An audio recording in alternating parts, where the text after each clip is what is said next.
우리나라에는 편의점이 참 많습니다.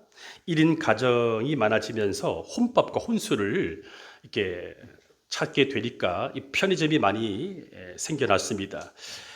이 편의점은 특히 밤에 더 찾아가죠. 그래서 24시 편의점이 보편화되어 있습니다. 많이 생겼습니다. 저는 목사기 때문에 교회도 24시간 기도의 불이 꺼지지 않았으면 얼마나 좋을까, 그런 생각을 해봅니다. 밤에 잠이 오지 않을 때 다른 데 갈 수 없어서 교회 가서 기도하면서 영이 회복되어서 잠을 자게 되는 이런 일들이 일어나면 얼마나 좋을까 생각해 봅니다. 우리가 스트레스를 많이 받고 또 트라우마를 경험하게 되거나 또 이 마음이 정서가 고갈될 때 불면증이 오기도 하고 우울증이 오기도 하고 대인기피증이 오기도 하고 그럴 수가 있는데, 정신과에 가서 약을 먹고 또 좋은 사람들을 만나서 에너지를 얻기도 하지만, 또 자연을 통하여 에너지를 얻기도 하지만, 이 성령이 우리 가운데 임재가 일어나게 되면 우리의 몸과 마음이 회복될 수가 있다는 사실이죠. 옛날에는 금요 철야 기도회가 있었습니다. 그리고 금요 심야 기도회로 바뀌었습니다. 근데 어느 순간부터 금요 기도회로 바뀌었고, 코로나 팬데믹이 오고 나서 대부분 금요 기도회가 없어졌습니다.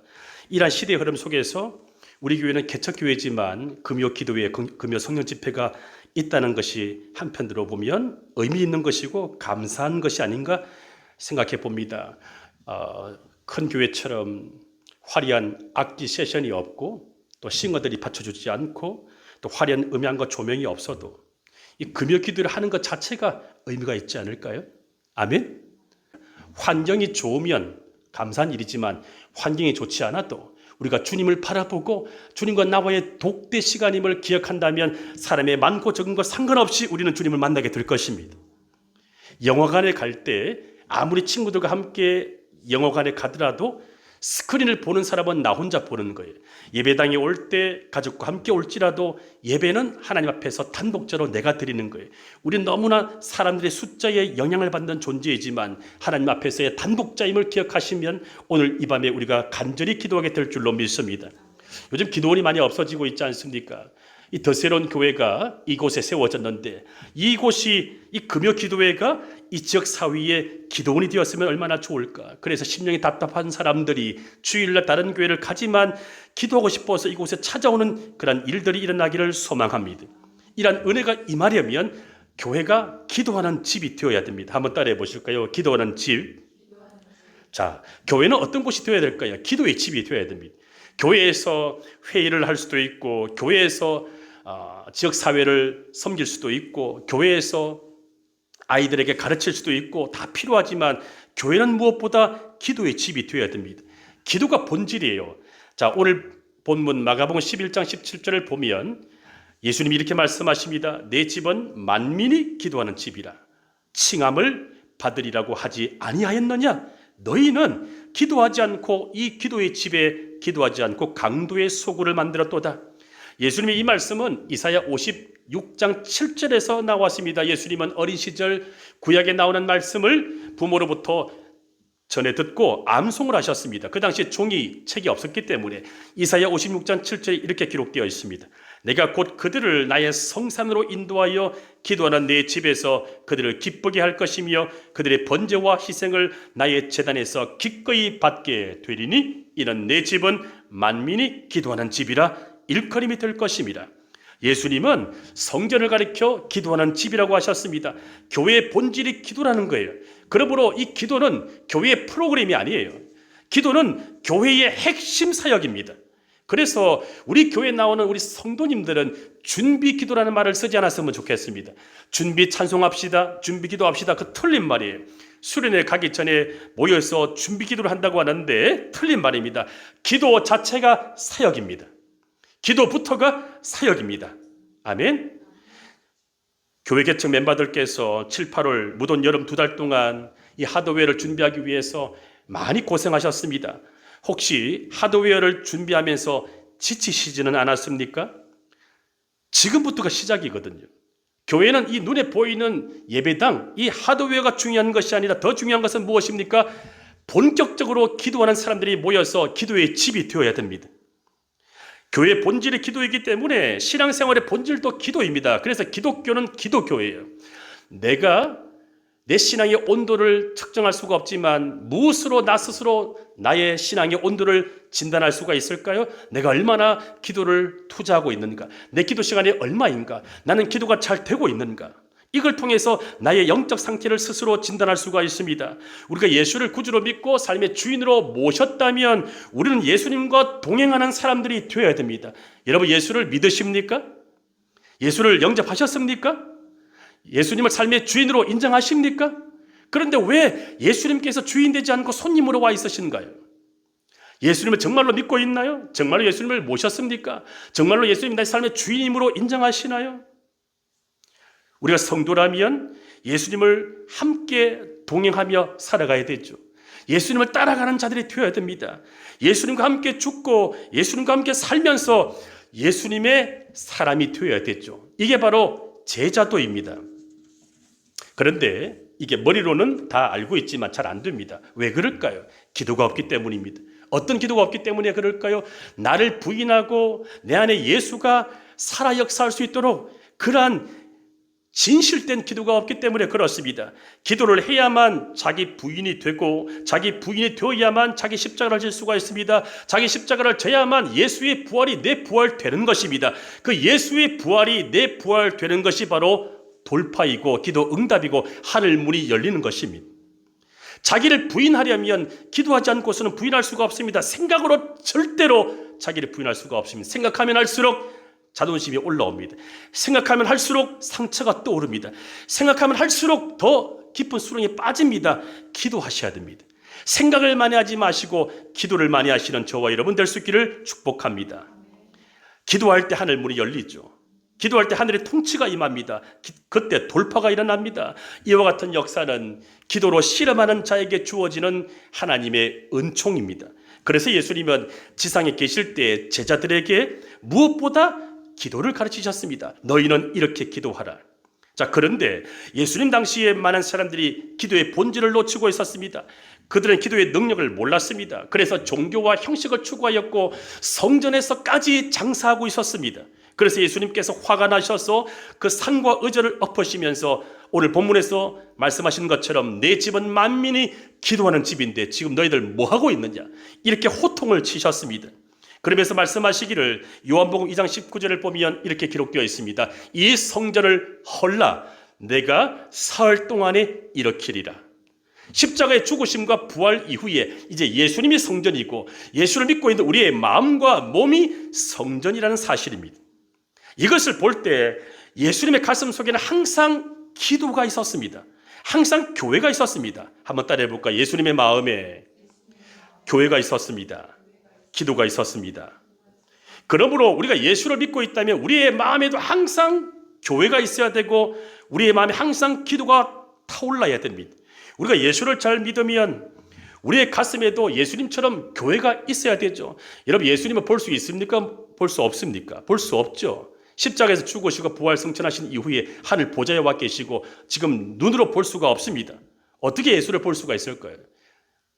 사도 바울은 교회를 가리켜서 예수의 몸이라고 비유했습니다. 예수님의 몸이 어디라고요? 교회입니다. 각 지역교회, 지역교회가 연합되어서 우주적 교회, 이 교회가 바로 그리스도의 몸이에요. 그러므로 예수를 믿고 예수를 사랑하게 되면 내 마음속에 교회를 사랑하는 마음이 일어날 수밖에 없는 것입니다. 그래서 성도들은 교회 중심으로 살아가야 되죠. 특히 나이가 들면 병원이 가까워야 되고 교회가 가까워야 됩니다. 교회 중심으로 살아가는 것이 복이 될 수가 있습니다. 사도행전 1장 2장을 보게 되면 교회는 불같은 기도로 태어났습니다. 120명이 모여서 간절히 기도할 때 성령이 임하심으로 교회가 시작되었습니다. 자, 마지막 때에, 종말의 때에 주님이 머무실 처소는 어떤 교회일까요? 기도하는 교회죠. 아마 하늘 보좌에서 지금 대한민국의 어떤 교회가 뜨거운 교회인지, 어떤 교회가 기도하는 교회인지 주님이 아마 살펴보지 않을까요? 교회는 창세기 28장 17절에서 말하고 있는 베델, 야곱이 베델에서 하나님을 만났습니다. 그 베델 뜻이 무엇이죠? 하나님의 집입니다. 교회는 하나님의 집이에요. 기도라는 집입니다. 아멘. 그렇기 때문에 이 교회를 와야만 야곱이 베델에서 하나님을 만난 것처럼 교회를 와야만 하늘 문이 열리고 하늘과 땅이 연결되는 것입니다. 아무리 시험 들어도, 아무리 돈을 못 벌어도, 아무리 세상에서 내가 넘어질지라도 교회에 와서 울어야 됩니다. 저는 목회할 때 예배를 드리다가 운명한 그 집사님을 잊을 수가 없습니다. 여러분 죽음을 위해서 준비하십니까? 오늘도 카톡에서 이전 교회 신실한 안수 집사님 52년생인데 돌아가셨다는 문자를 보니까 참 인생 허망하구나. 췌장암 걸려서 얼마 버티지 못하고 돌아가셨는데, 여러분 나도 그 암이 찾아와서 내가 얼마 살지 못하고 죽을 수 있음을 늘 준비하셔야 돼요. 내일 내가 죽을 수 있다고 생각해야 됩니다. 그래서 오늘을 항상 회개하며 살아가야 됩니다.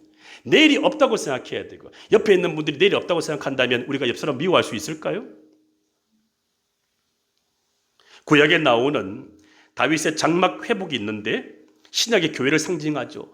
다윗이 어떻게 회복되었습니까? 기도와 찬송으로. 그래서 시편 27편 4절을 보면 이렇게 기록되어 있는데, 내가 여호와께 바라는 한 가지 일, 그것을 구하리니 곧 내가 내 평생에 여호와의 집에 살면서 여호와의 아름다움을 바라보며 그의 성전에서 사모하는 그것이라. 다윗은 이렇게 고백합니다. 내가 하나님께 바라는 딱 한 가지, one thing, 한 가지만 구하겠습니다. 그것은 무엇이라고요? 내 평생에 하나님 집에 성전에서 살면서 하나님의 아름다움을 바라보며 그의 성전에서 사모하는 그것이라. 다윗은 성전에서 하나님을 마음껏 찬양하며 기도하면서 살고 싶다, 이 고백을 남긴 것입니다. 이것이 성도의 정체성입니다. 저와 여러분들이 성도라면 돈 벌 때 행복할 수도 있지만, 레포츠를 통하여도 행복할 수가 있지만, 해외여행을 가서도 행복할 수가 있지만, 저와 여러분들이 정말로 예수를 믿고 있는 성도라면 우리는 찬송과 기도가 가장 즐거운 시간 되어야 할 줄로 믿습니다. 한 가지만 구하십시오. 한 가지만 구하십시오. 내 평생에 하나님의 집에 살면서 내가 하나님을 찬송하며 기도하는 그것만 내가 구하고 싶습니다. 그러면 나머지는 따라옵니다. 마태복음 6장 33절, 너희는 먼저 그의 나라와 의를 먼저 구하라. 그리하면 이 모든 것을 너희에게 더하시리라. 그러므로 신앙생활의 본질은 지식이 아닙니다. 의식이 아닙니다. 종교도 아니고 도덕도 아닙니다. 신앙의 본질은 생명이에요. 영적 생명. 언제 영적 생명이 살아날까요? 기도할 때. 기도는 영혼의 호흡이잖아요. 우리가 숨을 쉬지 않으면 죽어버립니다. 기도를 멈추면 영혼이 숨을 쉴 수가 없습니다. 그럼 막히게 되는 것입니다.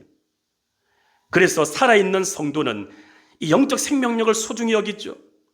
그래서 영적 생명력이 있는 사람은 아무리 광야에 살아도 마치 거친 물살을 거슬러 올라가는 힘찬 연어들처럼 새파를 거슬러 살아가는 힘을 얻습니다. 세상은 어차피 힘듭니다. 앞으로 더 힘들 것입니다. 우리의 자녀 세대들은 더 힘든 대한민국에서 살아갈 것입니다. 하지만 우리에게 기도의 야성이 회복된다면, 영적 생명이 있다면 세상이 아무리 힘들어도 문제가 없죠. 여러분, 지금 경주에서 에이펙이 진행되고 있죠. 경주에서는 에이펙 정상회의가 진행되고 있지만 전주에서는 더 새로운 교회 금요기도회가 시작되고 있습니다. 여러분, 땅에서도 이 총회가 있지만 하늘에서도 총회가 있다는 사실을 아십니까?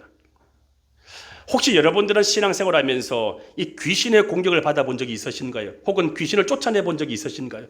악한 영들이 나를 방해하는 것을 경험해 보셨나요? 제가 목회자로서 교회가 부흥될 때 또 성도들이 기도를 안 하다가 기도를 하거나 제자훈련을 받거나 또 영성훈련을 받을 때, 믿음이 자라갈 때 반드시 원수의 공격이 있더라고요. 저는 지금까지 수많은 교회에서 사역하지만 항상 부흥될 때마다 위기가 찾아오는데 원수의 역사가 있다는 것을 알게 됐죠. 왜 그렇습니까? 눈에 보이지 않지만 악한 영들, 그 귀신들의 역사가 있고 또 우리를 도와주는 천사들의 도움도 있습니다. 이 보이지 않는 하늘에 이 영들의 세계가 있는 것이죠. 그래서 하늘 총회가 있습니다. 한번 따라해 보십시오. 하늘 총회. 자, 설명하면 이렇습니다. 하늘의 정부에서도 우리를 향한 뜻을 하나님 미리 정해 놓으셨다는 거예요. 다 다 이미 정해놓으셨습니다. 이 땅을 향한 하나님의 계획이 있다는 것입니다. 모든 준비를 다 마쳤습니다.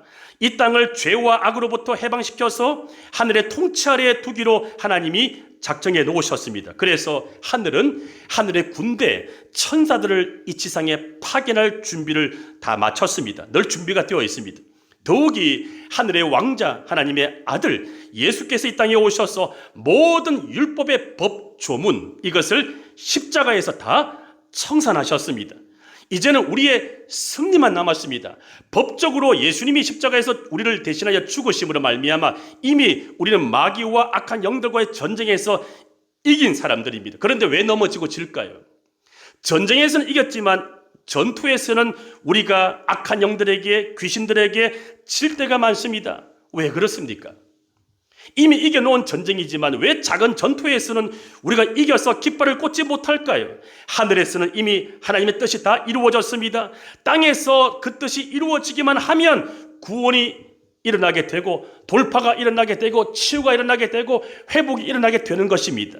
이 비밀이 바로 마태복음 6장에서 예수님께서 가르쳐 주신 주 기도죠. 뜻이 하늘에서 이루어진 것 같이 땅에서도 이루어지이다.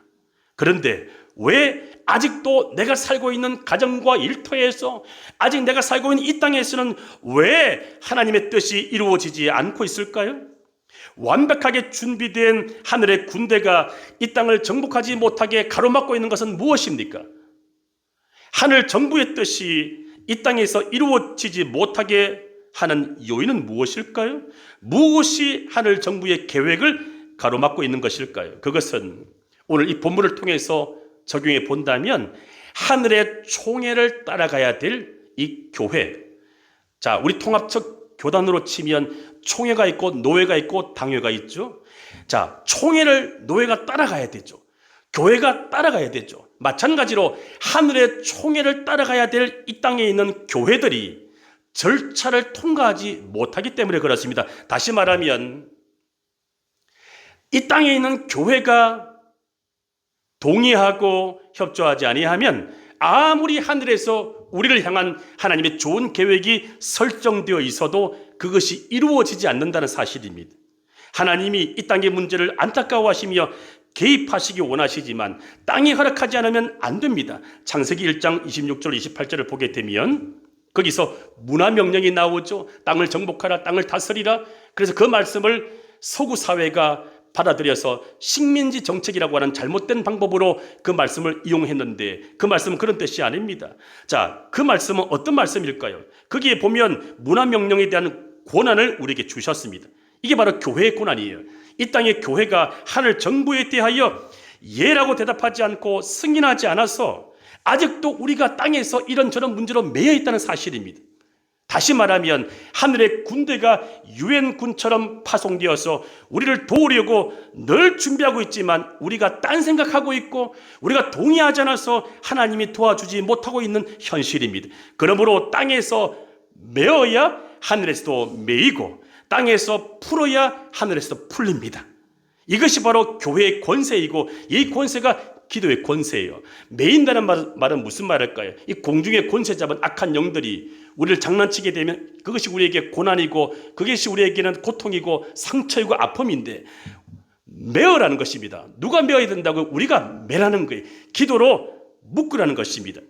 묶으면 공중 권세 잡은 악한 영들이 묶여서 설칠 수가 없다는 것입니다. 풀라는 것은 무엇을 풀라는 것일까요? 우리를 도와주는 천사들을 우리가 풀라는 것입니다. 풀 수 있는 권세가 우리에게 있다는 사실입니다. 자, 이 비밀을 주님이 수제자 베드로에게 말씀하십니다. 자, 마태복음 16장 18절 19절. 우리나라에는 편의점이 참 많습니다. 1인 가정이 많아지면서 혼밥과 혼술을 이렇게 찾게 되니까 이 편의점이 많이 생겨났습니다. 이 편의점은 특히 밤에 더 찾아가죠. 그래서 24시 편의점이 보편화되어 있습니다. 많이 생겼습니다. 저는 목사이기 때문에 교회도 24시간 기도의 불이 꺼지지 않았으면 얼마나 좋을까 그런 생각을 해봅니다.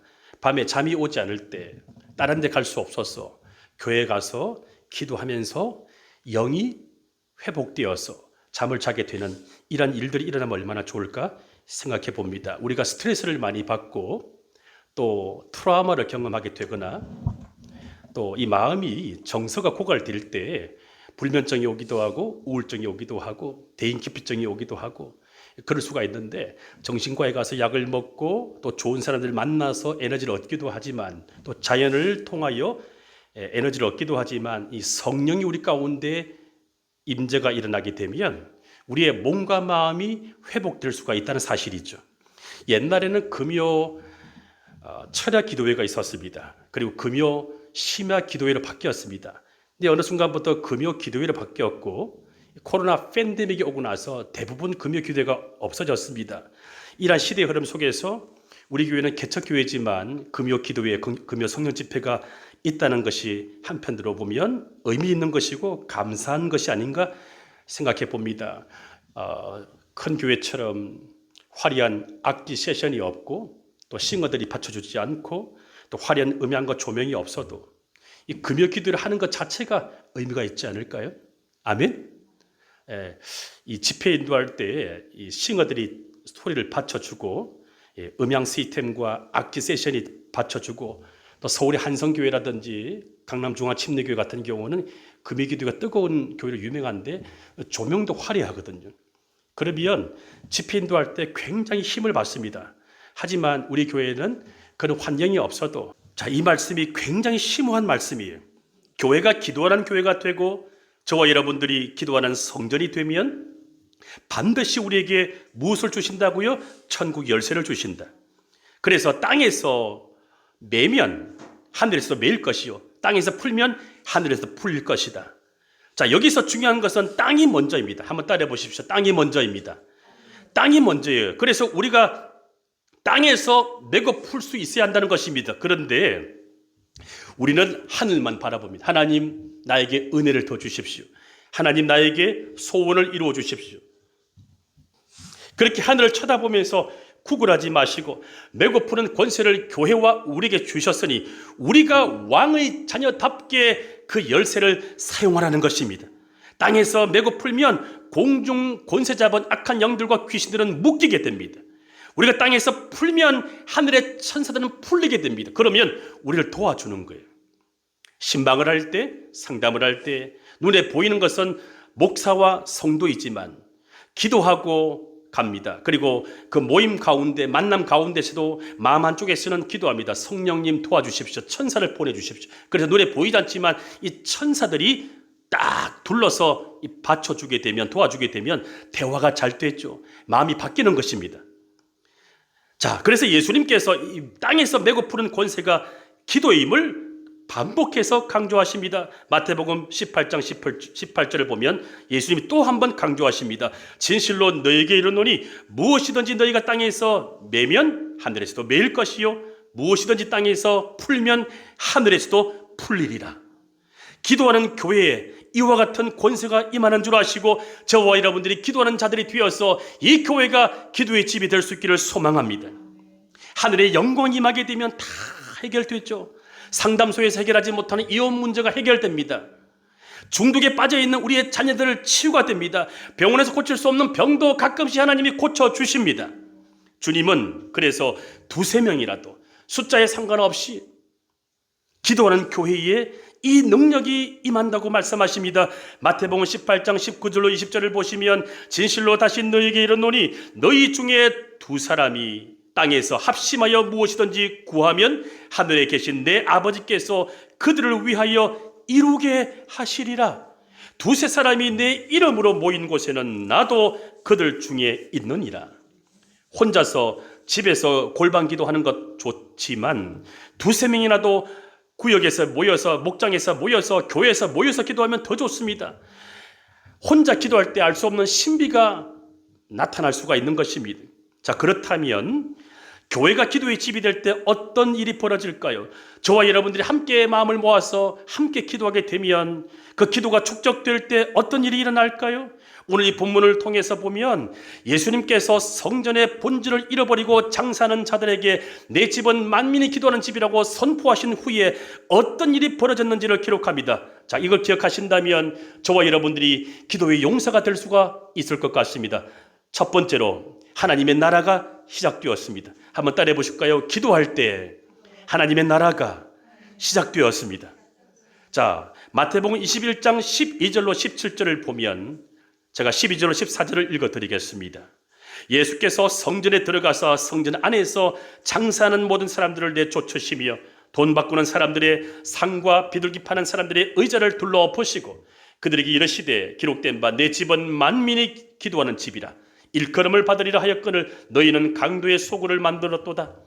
14절입니다. 맹인과 저는 자들이 성전에서 기도하는 성전에서 예수께 나아오매 고쳐주시니. 교회가 기도하는 집이 될 때 치유가 일어나는 것입니다.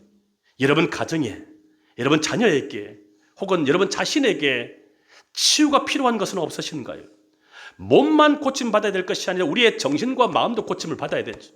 제가 목회를 해보니까 우리 교회 아니고 다른 교회 얘기입니다.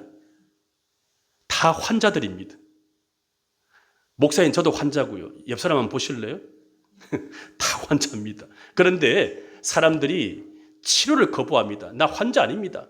나 정상입니다. 그러니까 자기도 괴롭고 주변 사람들 다 힘든 거예요. 본인은 환자인 것을 몰라요. 얼마나 주변 사람들이 피곤한지 몰라요. 여러분 내가 환자라는 것을 알고 치유가 필요한데 어디서 치유받습니까?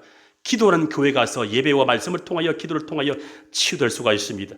두 번째로 교회가 기도의 집이 되면 예수님이 주인 되는 역사가 일어납니다. 자, 마태복음 21장 15절을 보시면 대제사장들과 서기관들이 예수께서 하시는 이상한 일과 또 성전에서 소리질러 호산나 다윗의 자손이여 하는 어린이들을 보고 노하여. 자, 호산나 다윗의 자손이여, 이 말은 무슨 말입니까? 구원의 역사를 이루실 예수님을 향한 찬양입니다. 교회가 기도의 집이 되면 예수님을 높이게 됩니다. 예수님을 찬양하게 됩니다. 저는 우리 교회가 사람들의 칭송받는 교회가 아니라 예수님이 칭송받는 교회가 되기를 소망합니다. 왕의 자리에 예수님이 앉아 계셔야 됩니다. 그 왕의 자리에 내려오십시오. 내가 내려와야 되고 주님이 그 자리에 올라가셔야 됩니다. 저와 여러분들에게 예수님이 왕이십니까? 예수님이 액세서리가 아닙니까? 예수님이 왕이시면 어찌 우리가 예수님을 사랑하지 않을 수가 있습니까? 예수님이 왕이시면 어떻게 자녀들을 양육할 때 예수님께 물어보지 않을 수가 있습니까? 예수님이 왕이시라면 교회 일을 할 때 어떻게 우리가 넘어지며 시험될 수가 있습니까? 예수님이 왕이시면 예수님과의 사귐을 위해서 어떻게 기도하지 않을 수가 있습니까? 예수님이 왕이시면 어찌 화목하게 하는 그 십자가를 우리가 거부할 수가 있습니까? 세 번째로 기도하는 교회가 될 때 다음 세대가, 자녀 세대가 불같이 일어난다고 말씀합니다. 예수님은 내 집은 만민이 기도하는 집이라고 선포하신 이후에 예수님을 찬양하는 어린이들이 일어나게 될 것이라고 말씀하시는데, 마태복음 21장 16절 어린 아기와 젖먹이들 입에서 나오는 찬미를 온전케 하셨다. 교회가 기도의 집이 되면 바벨론 시스템에 갇혀서 바벨론 포로처럼 살아가는 우리의 어린아이들이 바벨론의 가치에 저항하여 예수님을 찬미하게 된다고 기록되어 있습니다. 오늘 우리의 자녀들은 어떻습니까? 부모 여러분, 자녀들이 세상의 가치에 찌들려 있는데 그들이 세상의 가치에 저항하여 예수님을 찬양할 수 있도록 부모들이 기도해야 되지 않을까요? 이 교회가 기도하는 집이 되어야만 하나님께서 우리의 다음 세대를 그렇게 보내어주시고 다음 세대가 일어나지 않겠습니까? 우리 교회가 기도의 집이 되어야 되지 않을까요? 이제라도 우리의 자녀들이 이 바벨론의 가치관 시스템에 빠져들지 않고 그들이 다니엘처럼 쓰임받기 위해서 기도하는 부모가 되어야 하는 것입니다. 우리 교회가 기도의 집이 되어서 우리의 자녀 세대, 다음 세대들이 다니엘처럼 쓰임받을 수 있기를 주 이름으로 축원합니다. 우리